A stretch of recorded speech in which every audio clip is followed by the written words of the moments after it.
Wahyu Astabrata. Kali ini mengetengahkan episode ketiga dengan judul Pangeran Puger Balelo.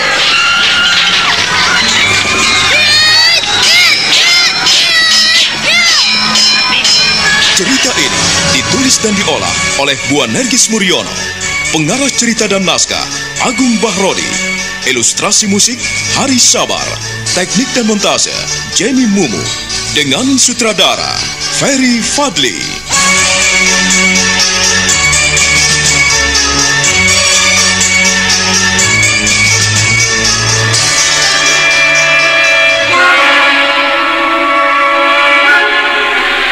Guntur dan Nandoko berusaha bangkit ketika tertampar oleh hempasan tenaga dalam dari teriakan Kitayu yang menghardiknya. Kedua perwira Demak Bintoro itu tidak percaya jika di hadapannya muncul tokoh yang tak mereka kenal. Lelaki tua berjanggut panjang memutih dan berpakaian hitam sederhana itu tersenyum dingin pada Nandoko dan Guntur. Sumanggrah berlindung di balik punggung Kitayu yang mencegah kenekatannya.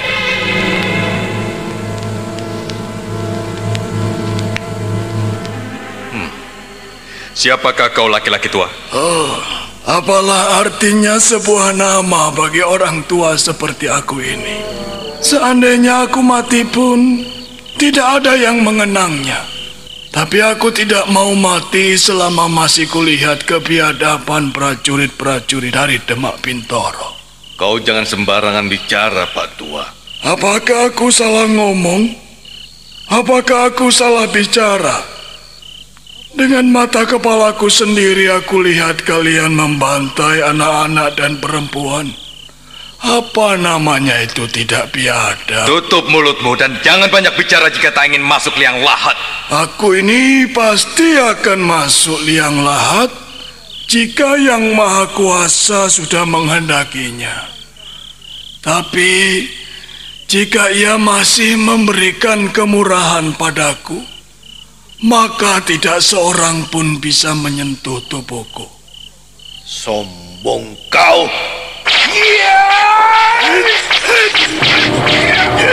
Biarlah aku yang menghadapinya, Ki. Minggirlah jauh-jauh. Mereka bukan tandinganmu. Hei, jangan mundur, Pak Tua. Sedikit pun aku tidak akan mundur. Aku hanya ingin mencari tempat lapang untuk melayani kalian.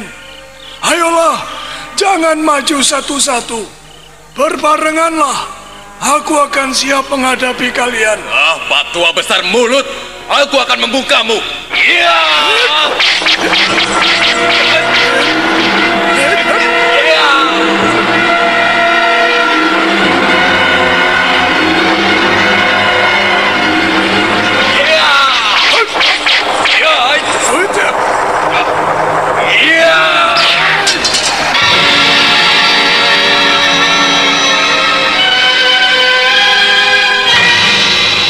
Nandoko mundur beberapa lompatan karena terkejut.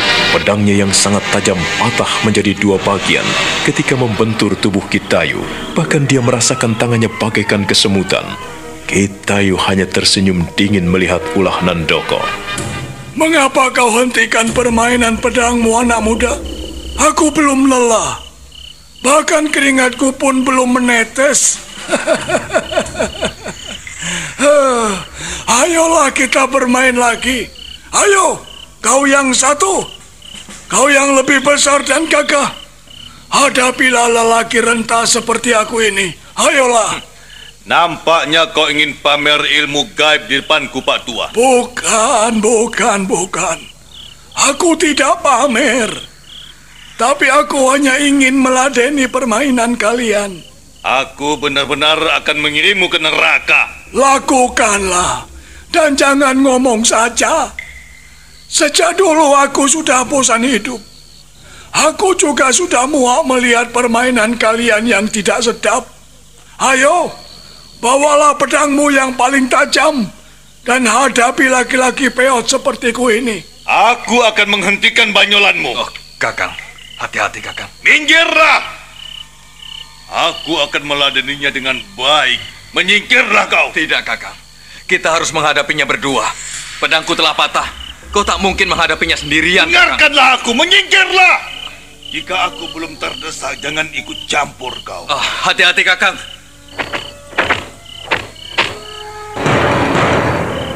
Bagus. Bagus sekali langkah-langkah siksamu, anak muda.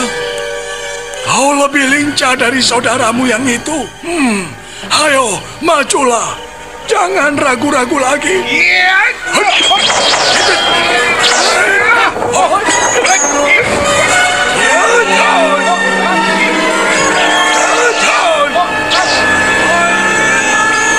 Dengan gigih, Guntur menggantikan kedudukan Nandoko. Dia menyerang bertubi-tubi dahsyat sekali. Kibasan-kibasan pedangnya yang sangat tajam berubah menjadi gulungan-gulungan sinar putih menyilaukan yang berguna untuk membentengi dirinya. Sebaliknya, Kitayu hanya melompat-lompat menghindari serangan itu. Dia sedikit pun belum melancarkan serangan balasan.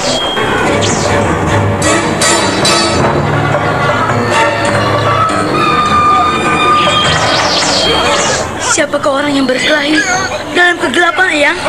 Orang-orang yang tak punya pekerjaan. Tidak yang gending. Aku mengenali orang itu. Aku mengenali mereka.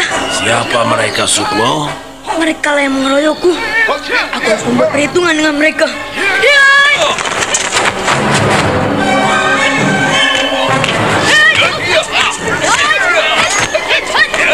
Prajurit biadab!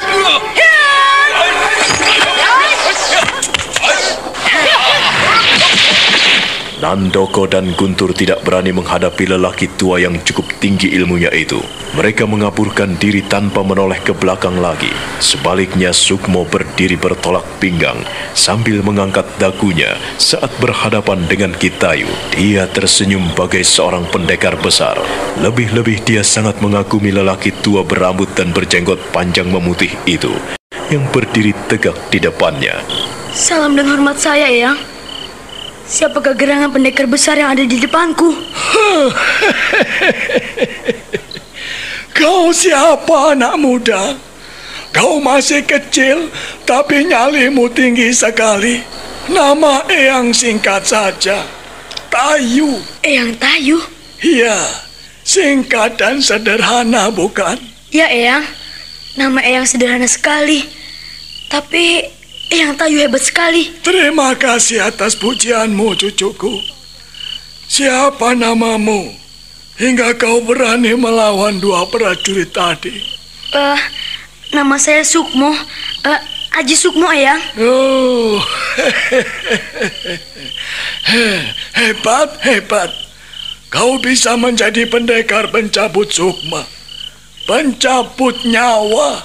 Terima kasih atas doa restu Eyang Tayu. Tapi Eyang, Sukmo tidak akan menjadi seorang pencabut nyawa. Saya akan menyayangi sesama saya seperti diri saya sendiri. Bagus. Pendekar sejati memang pendekar yang tidak akan menyakiti atau membunuh sesamanya. Ia pantang menumpahkan darah, sebab yang ada dalam hatinya adalah kasih sayang. Bagus, Nger, bagus. Eyang ingin mengajakmu pergi dari sini. Ayolah, bicara di tempat ini tidak aman, cucuku. Ikut, Eyang, kemana? Ke tempat Eyang yang teduh dan tenang, jauh dari keramaian. Tempatmu bukan di sini, Nger. Ayolah ikut Eyang. Enak saja kau.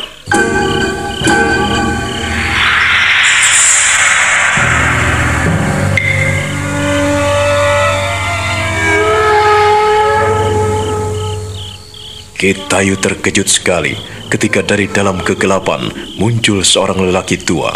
Dia mengerutkan dahinya karena tidak asing lagi dengan orang yang berdiri di hadapannya. Kitayu tersenyum dingin, lalu melangkah beberapa tindak mendekatinya. Kau tidak bisa membawa anak orang begitu saja. Dia adalah cucuku, maka kau harus izin padaku jika kau mau mengajaknya. Oh, jadi Aji Sukmo ini cucumu? Iya, dia adalah cucuku. Bagaimana ada laskar setan saling bermusuhan di antara sesamanya? Adik Kending, kau ini sungguh aneh. Jika bocah kecil ini cucumu, mengapa ia memerangi anak buahmu? Hei Kakang Tayu, jangan sembarangan bicara kau. Mana anak buahku? Mana laskarku? Aku tahu persis mereka adalah anak buahmu. Mereka adalah Nandoko dan Guntur. Aku sering melihat mereka di wismamu. Lalu bagaimana ini? Sehingga cucumu ingin membunuh anak buahmu. Aku tidak punya anak buah bernama Guntur atau Nandoko. Sukmo, ayo pergi. Hei, jangan kau tarik-tarik anak kecil itu. Nanti kalau patah bagaimana, Adik Kending? Sembarangan kau bicara, Kakang Tayu. Jangan menggangguku jika tak ingin masalah kita semakin panjang. Sukmo, kau boleh menjawab pertanyaan Eyang Tayu. Jawablah dengan jujur. Kau ingin ikut Eyang Kending atau ingin ikut Eyang Tayu? Karena Eyang Gending ingin mendidikku sebagai seorang pendekar tangguh, maka aku harus ikut Eyang Gending. Kau benar-benar cucuku yang pintar. Kau telah mendengar sendiri, Kakang Tayu. Selamat tinggal. Ayo Haji Sukmo. Tunggu.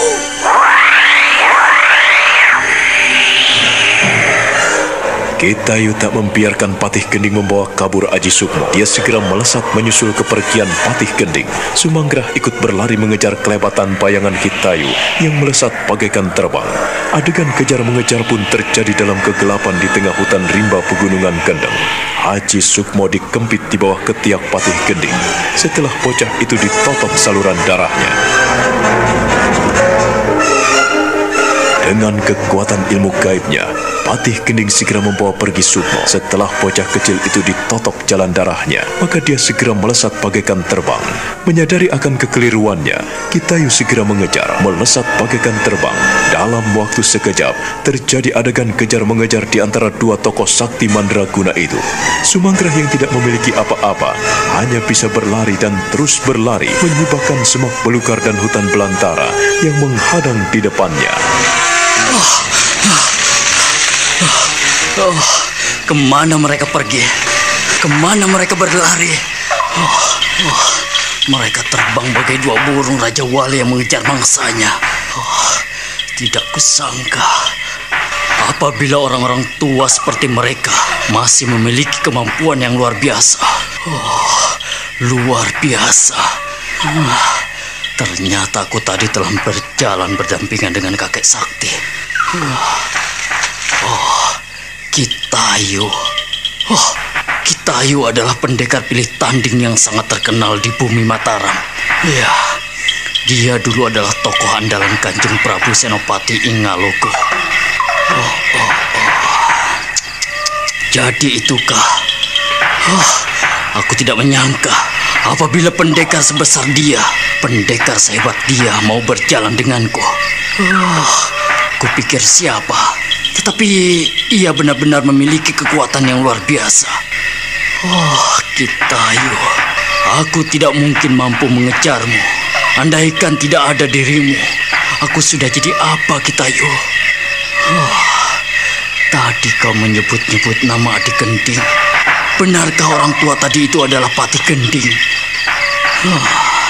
Kanjeng Tumengkung yang telah diangkat oleh Panembahan Nyokrawati menjadi patih di Demak Bintoro, mewakili Kanjeng Pangeran Puga dan memerintah bersama Patih Tondonegoro. Tidak kusangka apabila aku bertemu dengan tokoh-tokoh sakti dan tokoh-tokoh besar dari pemerintah Mataram. Ternyata yang bisa bertengkar itu bukan anak-anak kecil, akan tetapi orang-orang besar dan berkedudukan pun bisa berkelahi. Terus anak kecil itu tadi, Aji Sukmo, siapa orang tuanya? hingga bocah itu memiliki ilmu yang tinggi sekali. Ilmu kedikdayaan yang tidak bisa ditandingi oleh kedua prajurit cunguk itu. Kurang ajar. Kalau aku memiliki kesaktian seperti bocah kecil itu, sudah kupuntir batang leher si Guntur dan si Nandoko itu. Kitayu, semoga kau berhasil, Ki.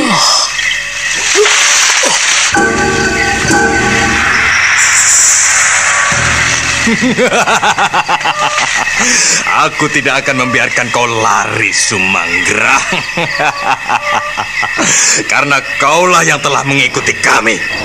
Dan kau tidak akan bisa bebas lagi. Kau akan menyusul anak-anak dan istrimu ke dalam neraka.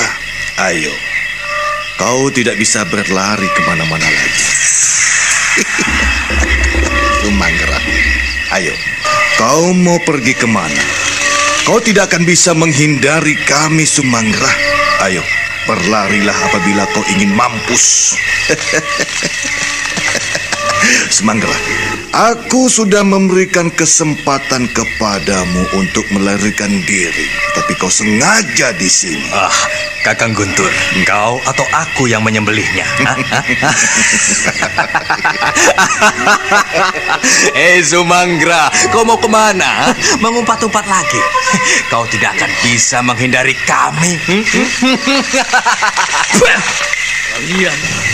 Kalian prajurit-prajurit biadab yang tidak tahu peri kemanusiaan. Kau telah membunuh anak-anakku dan kalian telah membakar istriku. Keparat kalian semua.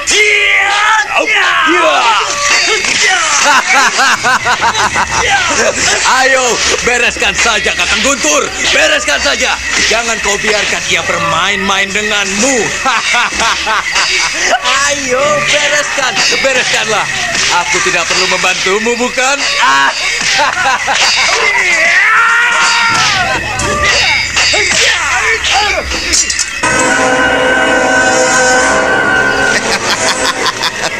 Sekarang kau tahu kau tidak memiliki senjata lagi, Mangra.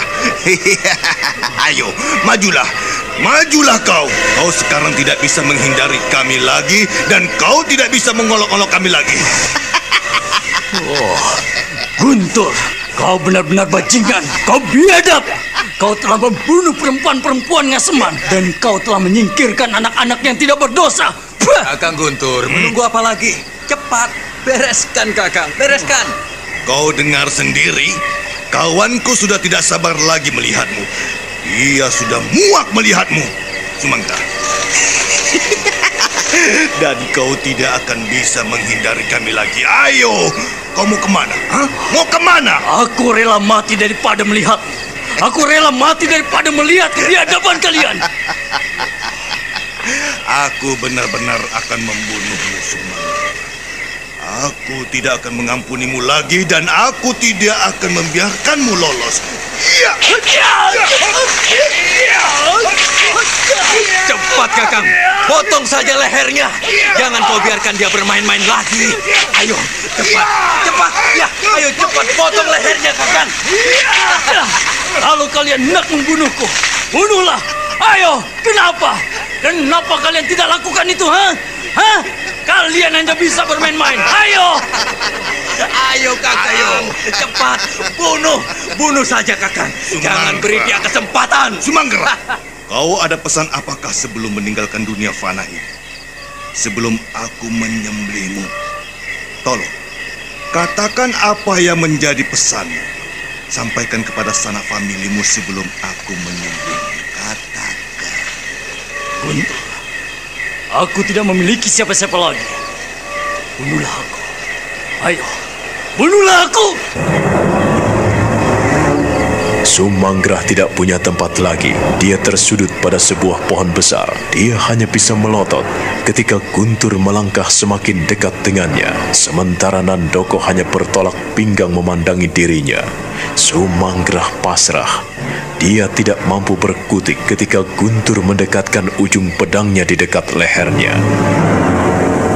Ayo, katakan padaku, apa yang kau inginkan, Sumanggrah? Sebelum kau menyusul anak-anak dan istrimu ke neraka, katakanlah kepadaku supaya aku bisa menyampaikannya kepada orang-orang kampung yang makanmu. Bunuhlah aku, Guntur. Ayo, bunuhlah aku. Ayo. Ternyata ujung pedangku pun masih tajam. Guntur tidak akan diam. Guntur tidak akan membiarkanmu, Sumangra. Jangan kau siksa aku.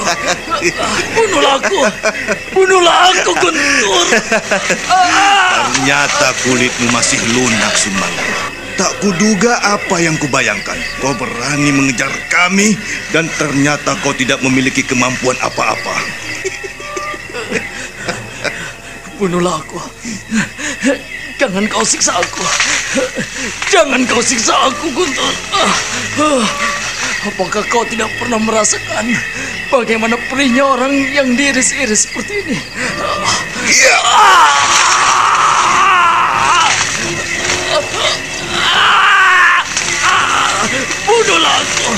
Bunuhlah aku. Kakang Guntur, bunuhlah. Jangan kau siksa dia. Jadi kau tidak ingin melihat tontonan yang menarik ini, Handoko? Atau kau tidak ingin mencobanya? Keluarkanlah pisau belatimu untuk menggantikan pedangmu yang patah. Tolong kau goreskan wajahnya dengan pisaumu yang tajam. Sekarang tiba giliranmu, Nandoko. Nandoko, ayo cepatlah. Goreskan pisau belatimu agar dia tahu bahwa prajurit Demak Bintoro bisa bicara dengan senjata tajam, bukan hanya besar mulut seperti apa yang dikatakan Sumangra. Kakang.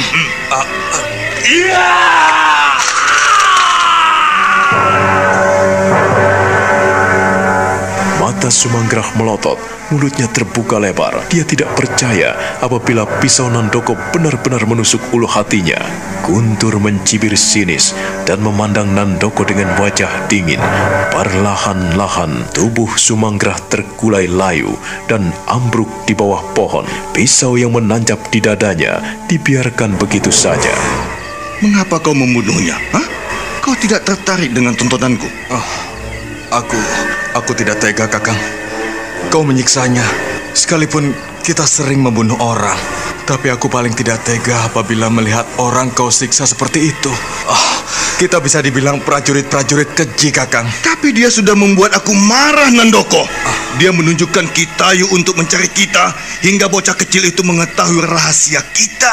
Kalau kita tidak membunuhnya, maka kita akan rugi. Tetapi sebelum membunuhnya, kita perlu memberikan pelajaran bagi orang-orang seperti Sumangra. Dia tidak kapok dengan anak-anaknya yang telah kita bunuh, dan ia nampaknya juga tidak ngeri melihat istrinya kita bakar. Tetapi aku tidak setuju apabila kau memperlakukan orang-orang seperti itu, Kakang. Terlalu kejam. Lebih baik langsung membunuhnya daripada kita siksa seperti itu. Sumangra pun manusia. Kita pun manusia. Aku ngeri sekali membayangkan bagaimana andai kata mulutku yang kau toreh dengan ujung pedangmu. Tetapi aku benci sekali Nandoko. Aku tidak setuju melihat kelakuan dan perbuatannya. Guntur adalah petir yang menggeledek di atas langit. Biar semuanya tahu, biar semuanya mengerti kalau kita tidak main-main di dalam melakukan sesuatu. Aku menyesalkan kau telah membunuhnya, Nandoko. Setelah wajahnya kita rusak, seharusnya kita biarkan ia pergi berlalu, supaya ia bisa bersaksi pada orang-orang desa, supaya ia tahu, supaya orang-orang lain menghormati prajurit-prajurit Demak Bintoro. Tetapi dengan cara seperti ini, citra kita bisa rusak, Kakang. Kita tidak boleh menjadi prajurit-prajurit pengis. Tidak, Kakang. Aku tidak setuju apabila kau akan melakukan hal-hal serupa ini pada orang lain. Jangan kau mengulanginya, Kakang. Jadi kau tidak percaya kepadaku lagi, Nandoko? Kau tidak suka dengan apa yang kulakukan? Terus terang, iya, Kakang. Aku sebagai seorang manusia yang memiliki rasa dan perasaan. Kalau kau melakukan tindakan keji seperti ini, aku khawatir nama Kanjeng Patih akan ternoda. Dan kalau ketahuan Kanjeng Pangeran Puger, apa yang akan terjadi, Kakang?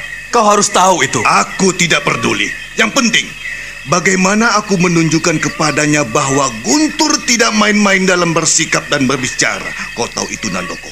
Dan kau tidak boleh menghalang-halangiku. Kau pun di sini sama denganku, hanya sebagai alat-alat Kanjeng Patih. Kalau kita tidak bisa menunjukkan hal yang baik, maka kita tidak akan pernah mendapatkan uang. Kita akan tetap saja seperti ini, dan aku menginginkan kedudukan yang lebih tinggi. Guntur adalah geledek yang akan bicara dengan apa saja. Kalau Kanjeng Patih mengetahui hal ini, apa yang terjadi, Kakang? Kita bisa dihukum. Apapun yang terjadi, aku akan menghadapinya, Nandoko. Dan kau tidak perlu khawatir. Aku Guntur. Aku Guntur akan menunjukkan pada siapa saja Kanjeng Patih itu kecil di depanku. Aku bisa bermain-main dengannya. Kalau ia bisa mempermainkan kita, mengapa kita tidak? Jadi kau takut dengan Patih Gending? Orang yang sudah tua renta seperti itu? Sebentar lagi ia pun mampus di tanganku. Kakang, apa kau bilang? Iya.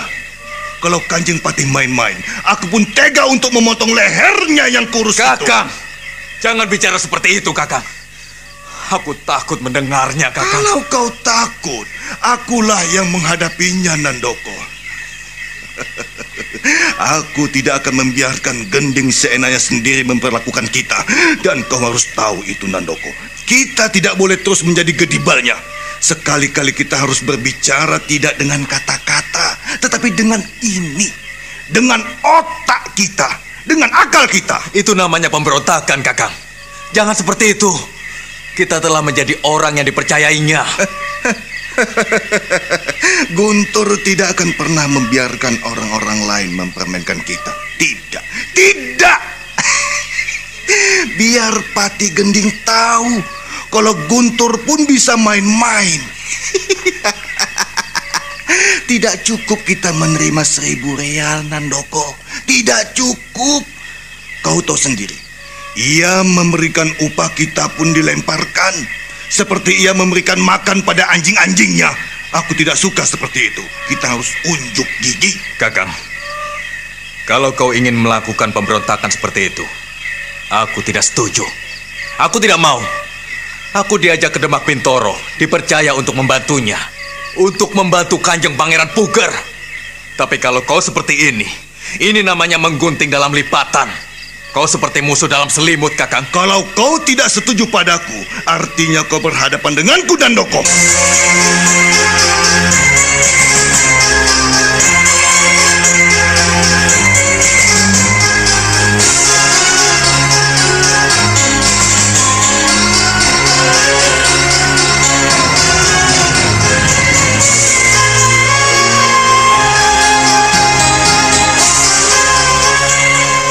Mata Guntur menjadi merah padam, melotot galak sekali melihat Nandoko. Ujung pedangnya berkilat-kilat, masih menunjukkan noda-noda darah yang dia goreskan dari wajah Sumanggra. Nandoko bergidik melihat sahabat karibnya tega berlaku kasar padanya. Nandoko mundur beberapa tindak, tetapi Guntur terus merangseknya. Nah, apa yang akan terjadi terhadap Nandoko? Saudara pendengar, silahkan menunggu seri berikutnya dalam serial Wahyu Astabrata ini. Sampai jumpa.